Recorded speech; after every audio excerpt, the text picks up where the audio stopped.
The call came at 6:47 in the evening. I was still in the car on my way home. Thursday. Heavy traffic on the main avenue. The radio was playing a song I wasn't even paying attention to. And then everything changed with a phone call that was about to destroy my life. "Hi," she said when I answered. Her voice sounded different. It wasn't the familiar voice of the woman who had slept beside me for 22 years. It was a voice of someone who had made an irreversible decision, a decision that was going to change everything. Firm, decisive, as if she had rehearsed this conversation 1,000 times in front of the mirror, as if she had practiced every word, every pause, every inflection. "They're having dinner without you tonight." Silence.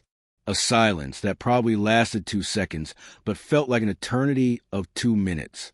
A silence so profound I could hear my own heart beating inside the car. "What?" I asked, my tone rise an octave. "What are you talking about? You're not making any sense. You're not coming. You won't be at the dinner. And you need to be okay with that. You need to accept it, because there's no discussion. There's no debate. This is a decision." My heart raced. It started beating too fast. Too fast to be healthy. So fast I could feel it in my throat. That dinner had been planned for weeks. Months, actually. Almost half a year of planning. The whole family. My wife. My sons. My eldest daughter. My parents. My in-laws. Cousins. Uncles. Everyone. A fancy restaurant we had booked 4 months ago. A restaurant where it was practically impossible to get a reservation. Dishes we had chosen in advance from their special menu. Wine we had selected weeks before. Everything planned. Everything perfect. Or so I thought. But why? Did something happen? I asked, my voice breaking, my stomach churning. Was there an accident? Is someone sick? What's going on? Tell me now. When you get home, you'll know. Not now. Not over the phone. Not while you're driving. This isn't a car conversation. This is a personal conversation. It needs to be in person. It needs you to listen to me when you can look me in the eye. But I started. There are no buts, no ifs, no discussion. You're not coming. You're going to let us go alone. And when you get home, everything will change. Everything you thought was true will disappear. And the call ended. If you're here because you like stories that start normal and explode into devastating revelations, leave a like right now.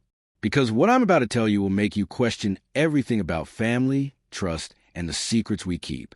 Turn on notifications immediately, because this story will keep you up at night.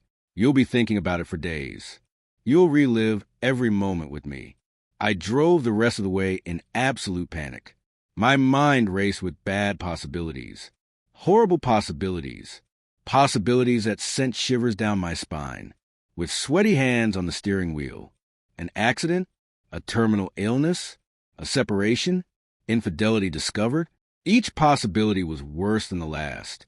Each possibility made me sweat more. Each possibility made me more afraid. My GPS showed 45 minutes until I got home. Every minute felt like an hour. Every red light I hit gave me more time to think, more time to worry, more time for my stomach to twist into knots, more time to imagine worse scenarios. I called my daughter. No answer. Straight to voicemail. I called my sons. Nothing. Silence. I called my father-in-law, hoping to confirm that everything was fine. He answered with a strange voice, as if he knew something he couldn't tell me. "Is everything okay?" I asked desperately. "Everything's fine, yes," he replied, but his voice said something completely different. "Everything is fine. You two will talk when you get home. She wants to talk to you. In person." I parked in the garage with my hands, shaking uncontrollably. My palm was sweaty. My heart was still racing, pounding against my ribs. My chest ached. I entered to the front door slowly, as if I could postpone the inevitable for just a few seconds. The house was silent, abnormally silent, eerily silent, as if all the sounds had been sucked out of that space, as if the entire universe had paused, as if everything was waiting, as if everyone already knew. She was in the living room, alone, waiting for me, sitting on the couch, sitting right on the edge of it. Her eyes were red, unbelievably red from crying so much. Her eyes were so swollen, she could barely open them. The kind of swollen that comes from crying for hours, not minutes, whole hours. Her face was pale, almost gray, as if she had lost all her blood, as if she had died but was still alive. There was a box next to her, a box I didn't recognize, a box that looked heavy, a box that was partially open, and I could see it was full of things that looked like they were mine. "Sit," she said, pointing to the chair opposite the couch where she was. Her voice was emotionless, empty. I sat down slowly, not next to her on the couch where we used to sit together, in the chair that was far away, that separated us. It separated us symbolically, and in that moment, I realized that a distance was already being created between us. A distance I could feel, a distance that was as real as any wall, a distance that couldn't be filled. "I need to tell you a story," she continued, her voice trembling. "A story I should have told a long time ago. A story that changes absolutely everything between us. A story that will make you understand why you can't come to dinner, why you don't deserve to be there." My stomach started doing flips. My heart started beating even faster, as if it were trying to escape my chest. "I found something while I was cleaning out the bedroom closet today," she said. "I was looking for old clothes to donate. You know how I am, always organizing, always cleaning, always trying to keep everything in its place, always trying to have control over something in my life." She took a deep breath, a breath that trembled as it left her lungs. "And I found a document, hidden deep in the back of the closet, hidden under old shoeboxes, under coats you haven't worn in years. A paper you kept, a paper you obviously didn't want me to find, a paper that would change everything if I discovered it." My world stopped completely. It didn't just stop.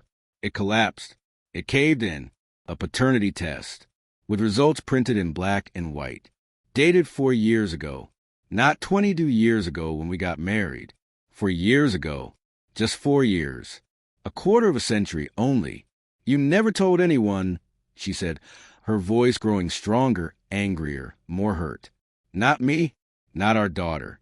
You just kept it, hid it, lived with it in secret for 4 whole years as if nothing had happened, as if it didn't matter. Leave a comment now. What city are you from? What country? What time is it there? Are you at home? At work? On the bus? On the subway? Tell me, because I want to know where this story is reaching at this very moment. What is your reaction? Did you already suspect something? Do you feel there are secrets in your own lives?" Yes, there was a secret, a huge secret. There was something I had kept for 4 years, something that hurt me every day, but that I didn't have the courage to face, something that kept me up some nights, something that made me wake up in the middle of the night with my heart racing and my pajamas soaked in sweat. My eldest daughter was not biologically mine. My wife knew that when she married me. She knew there was a previous relationship. She knew there was a child from another father. She knew all of that, or she thought she did. When we met, my daughter was already 5 years old. I've called her my daughter since the first day I met her. I've raised her as my own. I've signed the legal and official paternity papers in front of a judge. No one questioned it at the time. No one doubted it. She was my daughter. Period. End of discussion. We didn't talk about it anymore. We pretended it had been that way from the beginning. But what my wife didn't know was that 4 years ago, the biological father reappeared. He had been gone for a whole decade, gone since my daughter was just a few months old. He left when she was a baby, disappeared from her life completely. And suddenly, he's back. He comes back out of nowhere as if nothing had happened, as if he hadn't abandoned the child. He suddenly wants recognition. He wants contact with her. He questions if I was really the father. He's insecure. He has doubts. He wants to confirm the truth. He demanded a test, a full DNA test, a test that would prove who the real biological father was, a test that would leave no doubt. And the test confirmed what had always been there, what he had always known, what I had always suspected deep in my heart, but never wanted to admit. You kept this for 4 whole years? She asked, her voice breaking completely with raw emotion, with pure betrayal, with anger and hurt. You let him come into our lives? Come to our house? Participate in family events? Talk to her? While you knew the whole truth and said nothing to me. Yes, he had started to show up regularly. Gradually at first, then more and more frequently. First, my father-in-law mentioned him in passing during a casual conversation. Then he started showing up at big events, family gatherings, backyard barbecues, birthdays, holiday parties. He began to be a peripheral figure in our lives. A figure I explained as a co-worker of my father-in-law, a family friend. Nothing more than that. Nothing important. Nothing you should care about. But the conversations happened at night, whispered in low tones, after everyone was asleep, after the kids went to bed, after the world fell silent. Conversations that lasted for hours, sometimes until dawn. Conversations that sometimes ended with no conclusion. Conversations that sometimes ended in a silent fight. Conversations that sometimes left me feeling worse than before they started. We gradually came to an understanding. An unspoken understanding that we both pretended was for her sake. That it was better for her to know her biological father. That it was better for this to happen naturally, without drama. That it was better not to make a public scene and destroy the family. That it was better to leave things as they were, even if they weren't true. But what was it really? Absolute cowardice. Pure fear. Complete and pure selfishness. Did you know I considered leaving you completely? She asked. That I was planning to leave? That I wanted a divorce? Did you really know that? Did you feel it around you? I deeply suspected it. I felt it in the way she touched me when we had to touch, in the way she spoke to me, in the way she avoided my gaze, in the way she spent hours on the phone talking to her best friend about things I didn't fully understand, but suspecting and knowing are completely different things. Suspecting allows you to live in the hope of being wrong. Knowing is devastating. After I found that test, she continued, tears streaming down her face like heavy rain. After I saw that document with my own eyes, I wanted to leave. Seriously wanted to, with all the seriousness in the world. I wanted to live my life with someone who respected me, someone who was honest with me, someone who didn't keep such important secrets. So fundamental to our life together. I spent weeks planning in secret, whole weeks just thinking about how I would do it, looking for apartments on the computer when you were at work and the kids were at school, talking to lawyers about custody, making precise calculations of how much money I needed to save, making plans with my best friend about how I would leave, how I would start over, how I would rebuild my life from scratch. But then my daughter asked me to stay. Your daughter, the girl you raised since she was 5, the girl you called your daughter all these years. She looked me in the eye and with all sincerity said, Mom, please don't go. And my heart broke into a million pieces, absolutely destroyed. So I stay. I sacrifice my personal happiness, my freedom, my dreams of starting over, everything, absolutely everything, all for the sake of the family, all so you don't fall apart completely, all so she doesn't suffer and grow up in a broken home. And did you know that? Did you know she asked me to stay? Did you feel her love asking us to stay together? Share this video right now. What city? What country? Are you shocked? Do you think she deserved to live like this? Tell me in the comments, because I want to know where this story is resonating right now.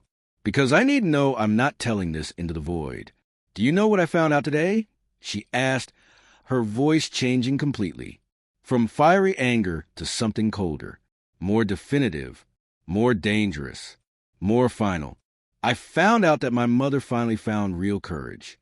She finally fully understood that she deserved happiness, that she deserved to live the years she has left on this earth without being tied to a man who doesn't respect her, without being tied to a lie, without being tied to a secret that isn't hers. And tonight, at this very moment, at the dinner you won't be attending, she's going to stand up in front of the whole family. She's going to ask for everyone's attention. She's going to create a silence. And she's going to say out loud that she wants a divorce, that she wants her freedom back, that she wants to be happy again. The words fell like heavy hammers, hammers that broke bones, each one hitting my chest, each one leaving a permanent mark that would never fully heal, each one destroying a piece of the person I thought I was. The dinner is for her to celebrate her courage and her decision, for her to celebrate finally choosing herself. And you won't be there, because you don't deserve to be there, because you don't deserve to be comforted, because you don't deserve to ask for anyone's pity, because you don't deserve to be there pretend to be the victim when you are the culprit. You deserve to be here, alone in this house you thought was your home, thinking about every lie, thinking about every opportunity you had to tell the truth and chose not to, thinking about the price your cowardice cost all of us, thinking about the life my mother lost because of you, thinking about the trust you destroyed. She stood up slowly. She picked up the box that was beside her, a box I now realize contained some of my clothes, some of my personal things, and she left the room. Just left me alone in that dark room with only my thoughts and my infinite regret. That night was the longest of my life. I sat on that couch in the house I had built with my own hands over 22 years, surrounded by things I had bought with my hard-earned money, and I realized that everything was based on lies. Lies I had carefully constructed, lies I had fed for 4 years, lies that had grown to consume my entire life. I couldn't sleep that night. I stayed awake until dawn, just staring into the void, just thinking, just regretting. Hours later, maybe at midnight or 1 a.m, my wife came back from dinner. She entered the house slowly. Her eyes were red from deep crying, but it wasn't the crying of sadness. It was the crying of complete liberation, of infinite relief, of a weight finally being lifted from her shoulders after so many years. "I told the whole family," she said simply, her body seeming lighter than it had in years. "I told everyone why I'm leaving, why I'm asking for a divorce. Because I deserved more than this. Because I'm not going to waste the years I have left imprisoned by your lies." "Why?" I asked, even though I knew the full answer. Wanted to confirm, wanted to understand if there was any way to fix this, if there was some magic word I could say to change it. "Because I spent 22 years with someone who never fully trusted me," she answered, walking across the room but not sitting down, keeping her distance, deliberately creating space between us. Someone who kept secrets, someone who let me handle complex moral dilemmas alone while you just existed, while you lived your life lying.